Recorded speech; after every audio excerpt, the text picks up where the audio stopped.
Salut tout le monde, c'est Alexis de The Reptile Channel et aujourd'hui on se retrouve pour une nouvelle vidéo comme vous pouvez le voir et comme vous pourrez le voir sur le titre de la vidéo, nous allons faire la fiche d'élevage du gecko léopard. Donc alors, le gecko léopard, son nom commun, qu'est-ce que c'est? Donc c'est Eublepharsis macularius tout simplement.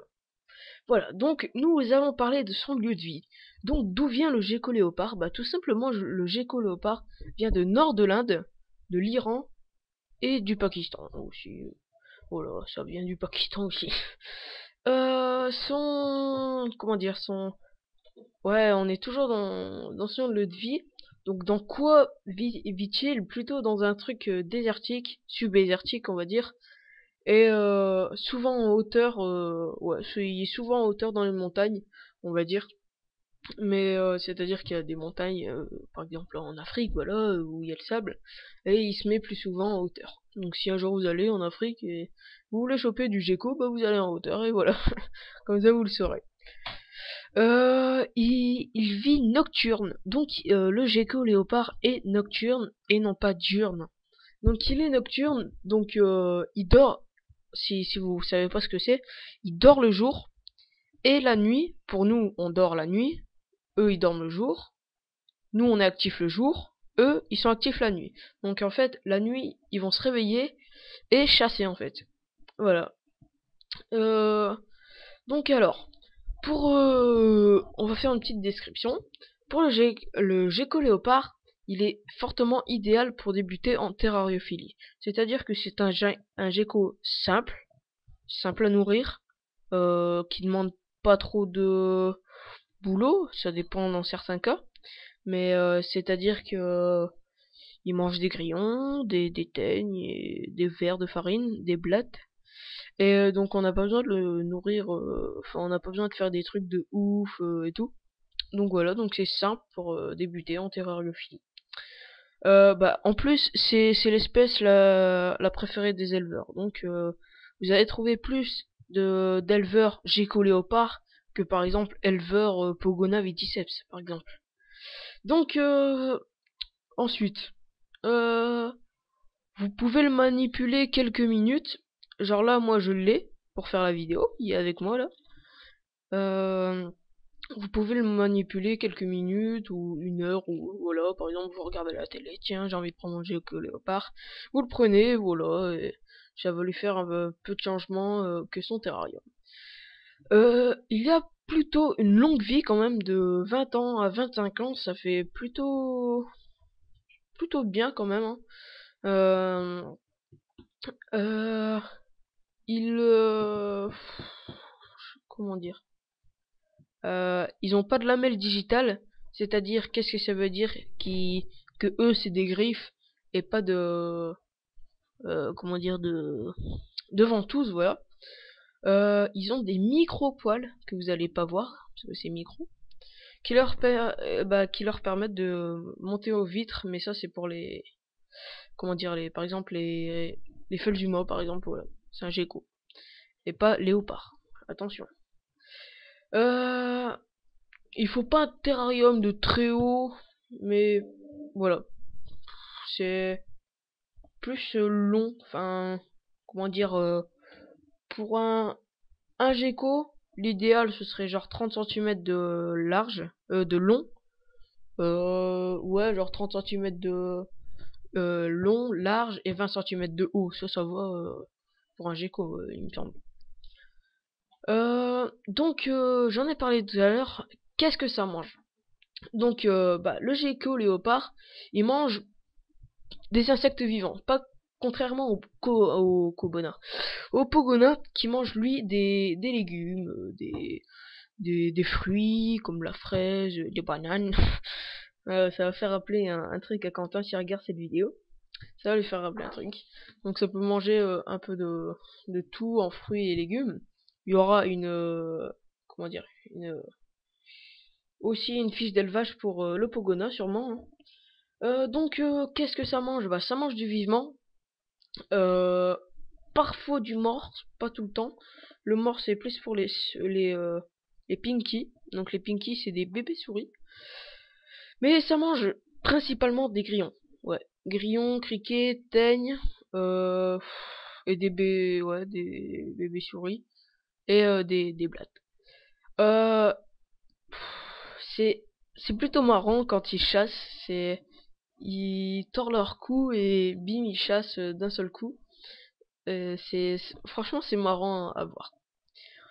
Euh, Bah, le gecko, il arrive à repérer sa proie en s'approchant discrètement si vous avez un gecko léopard, vous regardez à l'occasion, vous allez voir que quand il va voir sa proie, il va aller tout doucement en odulant sa queue, rapidement, et ensuite il va attraper sa proie dans sa gueule, et vous allez voir là, c'est ce moment qui est très rapide. Voilà. Donc on va parler de la longévité du gecko léopard. Donc ça c'est juste une parenthèse, on va dire. Euh, les geckos léopards, euh, c'est les plus comment dire, c'est les lézards les plus vivants. Enfin les plus vivants. Comment dire. Ouais, enfin les plus vifs, on va dire. Voilà. Et ça, ça truc de vie, ça, comment dire. J'allais dire jauge de vie, mais ça a rien à voir, jauge de vie. Sa longévité de vie, voilà. Elle va durer plus longtemps si on s'en occupe mieux. Et il peut vivre une vingtaine d'années, à 25 ans à peu près. Si on s'en occupe bien et qu'il n'a pas de parasites dans son terrarium, surtout ça aussi, voilà. Donc, pour les terrariums, il est franchement déconseillé. Pour ma part, c'est déconseillé. Euh, donc, si vous regardez cette vidéo que vous avez ce que je vais dire, franchement, c'est pareil. Euh, Si vous avez plusieurs mâles dans un même terrarium, séparez-les tout de suite. Mais franchement, tout de suite. Car franchement, les mâles, ça se bat. C'est comme nous, les humains. Souvent, on se bat entre nous. Voilà, malheureusement, c'est la vie. Mais voilà, eux, les geckos léopards, ils vont pas chercher à comprendre. Toi, t'es mon ami. Non, allez, hop, tiens, boum. Voilà, ils vont pas chercher. Euh, donc, pour eux, des geckos léopards, genre 3-4 geckos léopards, euh, allez, il vous faut à peu près un terrarium de 80 sur 50 sur 60. Ça, c'est franchement bien. Euh, euh, comment dire. Par exemple, si vous mettez 3 femelles et un mâle, ça va aller. Comme ça, si vous voulez faire des repos, et voilà. Euh, pour un couple de geckos, allez, 60 sur 40 sur 30. Sur le mien à peu près, voilà. Si vous avez jamais vu le mien, regardez la vidéo précédente. Et il faut un terrarium comme ça, donc de 60, 40 et 30. Bon, moi il fait pas 30 de hauteur, il fait 45. Mais bon, c'est déjà bien, hein. C'est 5 cm de plus. Euh, pour le substrat, alors, bon, moi j'utilise le sable, ok, c'est pas très bien. Mais bon, voilà, c'est leur vie. Bon, vous allez me dire, ils sont nés en captivité, mais bon, voilà. Pour moi, c'est le sable, c'est leur milieu naturel, donc pour moi, il faut leur mettre du sable. Pas que, mais bon, moi, de préférence, c'est du sable que je mets. Vous aurez pu le voir. Donc,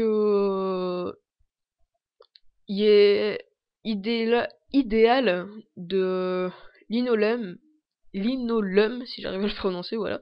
Ça, c'est idéal, voilà. Mais bon, contrairement au sable, hein, même si c'est plus fin, évitez voilà. Euh, ça le L'inolum, ça permet d'éviter les occlusions intestinales, tout simplement en fait. Et le sopalin, c'est encore mieux, c'est ce qu'il faut de mieux. Qu'est-ce que j'ai à dire aussi sur le substrat? euh, je sais pas.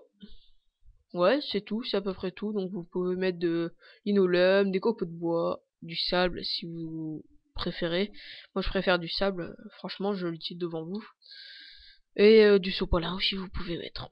Donc ensuite le chauffage. et la lampe UV, le néon si vous préférez. Même si le gecko léopard est nocturne, désolé si j'ai des petites coupures parce que elle va un peu partout là, ma Miss Gaïa.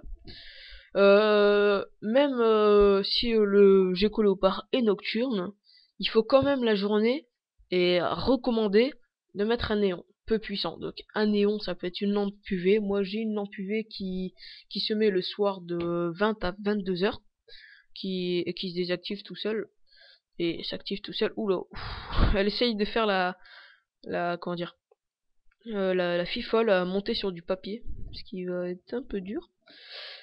Donc voilà, bah il faut un UV pas puissant. 5% c'est bien. Franchement, moi je vous conseille 5%. Moi j'ai ça. Moi j'ai du 5%. Ensuite, pour le chauffage, il vous faut à peu près environ 30 degrés au point chaud et 25 au point froid. Donc ouais, 30 degrés au point chaud et 25 au froid. Je sais pas, ouais, bah pour le chauffage, c'est bon. Alors, pour l'hygrométrie, il faut un gecko, un bol d'eau frais qui, qui doit être changé quotidiennement et un substrat sec. Ouais, c'est surtout ça, il vous faut un substrat sec parce que dans le désert il fait chaud. Le substrat est chaud, enfin chaud oui, et sec plutôt, et non pas mouillé. Donc il vous faudra tout le temps comment, un substrat sec.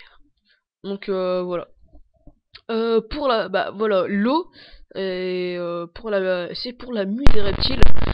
Il faut prendre Vous prenez une petite boîte par exemple de grillons que vous coupez pour faire une petite entrée et vous mettez du comment dire, du coco ground, donc c'est de la tourbe, voilà, vous mettez de la tourbe, vous la mouillez et comme ça quand votre gecko va devoir muer, il va s'intégrer dedans et va muer parfaitement parce que si vous avez pas de boîte à mue, et bah votre gecko va muer très très très mal et c'est pas bon pour lui. Voilà. Donc ensuite, on va parler de reproduction, ça c'est toujours utile pour les personnes. Donc les femelles, elles peuvent se reproduire à l'âge de 15 mois. Et 10 mois pour les mois. Donc par exemple, si vous avez une femelle de 10 mois et un mâle de 15 mois, vous pouvez pas faire reproduction parce que votre femelle n'a pas 15 mois, elle a 10 mois. Et votre mâle, bah vous pouvez parce qu'il a plus de 10 mois. Donc il faut retenir bien ça. Femelle plus de 15 mois et le mâle plus de 10 mois.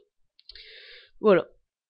C'est simple. Après, je vais pas rentrer dans les détails non plus parce que je suis pas monsieur qui sait tout en reproduction. On va en faire certes en 2014 avec Quentin, mais bon, 2014, on est qu'en 2013, voilà, on a le temps. Donc pour le sexage, alors ça, beaucoup de demandes pour le sexage, donc beaucoup de personnes quand même ne savent pas sexer leur gecko léopard. Donc alors, les mâles ont une apparence plus robuste que les femelles.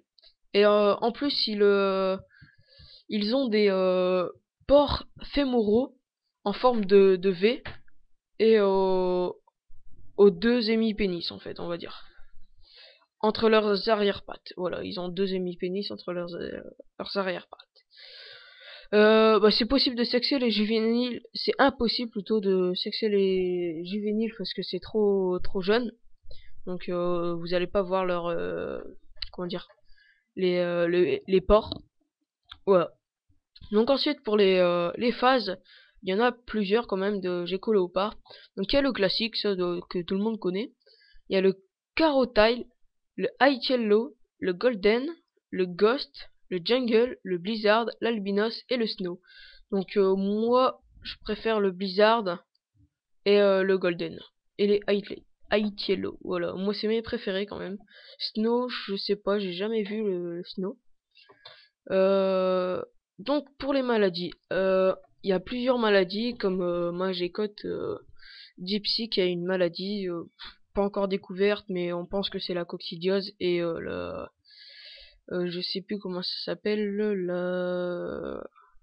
enfin bref c'est qu'elle a un poison dans le sang. Voilà, donc là on va parler de l'ostéodystrophie. Voilà, c'est dur à prononcer. Donc, c'est la déformation des os, fracture, retard de croissance, et c'est dû à une carence en calcium, donc manque de calcium en fait, tout simplement. Si quand vous avez vos juvéniles, vous prenez par exemple vos verres de farine ou vos teignes, vous les mettez dans du calcium, et vous passez à votre gecko léopard juvénile, et comme ça il y aura une meilleure croissance. C'est un peu comme nous avec le lait en fait, tout simplement. Ensuite, il y a l'occlusion intestinale. Donc ça, c'est l'absorption du substrat, comme le sable. Donc si votre gecko léopard, si vous nourrissez votre gecko léopard dans le terrarium, ce qui n'est pas bien, et bah il est possible qu'il chope du sable, et voilà, c'est ce qui provoque une occlusion intestinale. Ensuite, il y a la perte de la queue. Donc réflexe d'autonomie. C'est voilà, elle repousse pas. Donc par exemple, si vous tirez sur la queue de votre gecko léopard, bah il va forcément se la retirer elle-même. Donc et ensuite ça va pas repousser, pas entièrement, ça va, voilà. Ensuite, bah il y a la perte des doigts où il y a les griffes. Donc c'est suite à une mauvaise mue. Voilà ce qui est très mal. J'en parlais tout à l'heure, c'est très très mal. Donc par exemple, je vais vous expliquer. Si vous mettez pas de boîte à mue dans votre terrarium, et bah justement c'est ça qui va provoquer. Il va peut-être savoir s'enlever sa mue, sa tête, à son corps et à sa queue, mais et à ses pattes. Mais le problème, c'est vers ses griffes. Il va, enfin, quand je disais pattes, je parlais de ses jambes. Ouais, parce que jambes, ça fait un peu humain. Mais je parle précisément de ses griffes.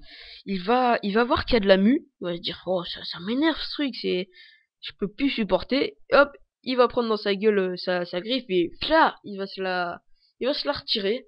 Et voilà, donc c'est pas marrant pour lui. Donc c'est ça, la perte de doigts. Si le reptile il perd pas toute sa mue, bah voilà, il peut retirer. Vous pouvez retirer sa peau avec de l'eau tiède. Donc c'est-à-dire que vous le prenez, vous faites une petite un petit bain, on va dire, d'eau tiède, genre allez hop, 25 à 30 degrés à peu près. Vous le mettez dedans, genre un quart d'heure, 20 minutes, et vous attendez qu'il enlève sa mue. Et ensuite, si vous voyez vraiment que ça s'enlève pas quand vous le retirez, bah vous essayez sans lui faire mal de retirer avec vos doigts. Ou si vraiment c'est délicat, vous essayez, mais là franchement c'est à vous de jouer avec une pince à épiler. Donc faire le choix de l'animal. Quand vous allez en animalerie ou en truc de reptile, je sais pas comment on dit, je vais pas dire en reptile animalerie. Enfin bref, quand vous allez en animalerie, pour faire le bon choix, il faut que votre gecko a le ventre bien rond, ce qui prouve qu'il s'alimente très bien. Donc s'il y a son ventre assez rond, vous pouvez le prendre. Il faut pas qu'il y ait de traces d'excréments sous la queue. Ouais, d'excréments sous la queue. Comment vous dire ça? Bah ouais, faut pas qu'il y ait d'excréments, je pourrais pas vous dire mieux. Faut qu'il y ait la bouche fermée, donc si vous le voyez avec la bouche ouverte, genre je sais pas, vous le voyez hop, il y a la bouche ouverte, il veut faire son malin, il veut faire quoi lui? Non, c'est une maladie, donc évitez de le prendre, si à moins que vous voulez faire du bien, payer le veto. Mais bon, ça peut revenir cher quand même, mais bon, on ferait ça pour ces reptiles. Il faut qu'il y ait tous ses doigts, donc vous comptez, hein, s'il y a 1, 2, 3, 4, 5, bah tant mieux. C'est comme nous, s'il y a 5 doigts, bah c'est mieux. C'est que il n'y a pas eu de problème de mue. Il faut que les os du bassin se voient pas. Ouais, bah il faut qu'il se voit pas. Si vous le voyez, c'est qu'il est très maigre, et ce qui peut provoquer une coccidiose. De toute façon, si vous le voyez, vous voyez votre vendeur ou votre comment dire, votre éleveur. Vous soulevez, enfin vous regardez son ventre. Si vous voyez une grosse tache bleue, vous lui dites non, c'est pas la peine, il y a une maladie, je le prends pas. Voilà, tout simplement. Bah voilà, bah c'est fini pour ça. Je vous mettrai quelques images sûrement au montage. Je vous mettrai maintenant à la fin, c'est-à-dire le cri du gecko léopard qui est assez bizarre, c'est quand faut pas l'énerver. Donc là je rigole parce que il y a ma Gaïa, donc ma femelle Aicello, qui qui regarde bizarrement mon siège. Pourquoi je sais pas, elle va dans sa direction en plus. Donc voilà, bah je vous mettrai le cri du gecko léopard à la fin de cette vidéo. Sur ce, j'espère que cette vidéo vous aura bien informé sur le gecko léopard si vous n'en avez pas. Et voilà, vous pouvez toujours aimer la vidéo, liker. Oh, je suis bête. Écoutez, je suis bête, j'ai l'habitude de dire liker, là j'ai dit aimer, donc je me suis embrouillé. Aimer, liker, c'est pareil.